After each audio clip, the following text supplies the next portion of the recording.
Magandang umaga, ngayon po ay araw ng linggo, July 28, 2024. Update po muli tayo sa lagay ng panahon. Patuloy po na minomonitor ang isang low pressure area na nasa loob ng ating Philippine Area of Responsibility. At ayon sa Pag-asa, hindi pa rin inaalis ang posibilidad na maging bagyo ito sa mga susunod na araw. At kapag naging bagyo ay papangalan itong bagyong Dindo ng Pag-asa. Sa ngayon, hindi naman ito nakikitaan na tatama sa bansa, ngunit papalakasin ito ang habagat na siya naman ang magdadala ng mga pag-ulan sa ating bansa.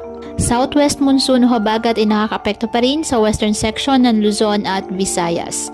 Ngayong araw, ang southwest monsoon ay magdadala ng maulap na kalangitan na may kalat-kalat na pag-ulan at thunderstorms sa Ilocos Region, Batanes, Babuyan Islands, Zambales at Bataan.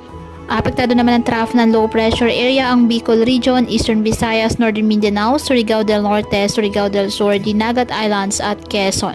Asahan din ang bahagyang maulap hanggang sa maulap na halangitan with isolated rain showers or thunderstorms sa Metro Manila, Western Visayas, Cavite, Laguna, Batangas, Occidental Mindoro at Palawan, dulot po ng habagat.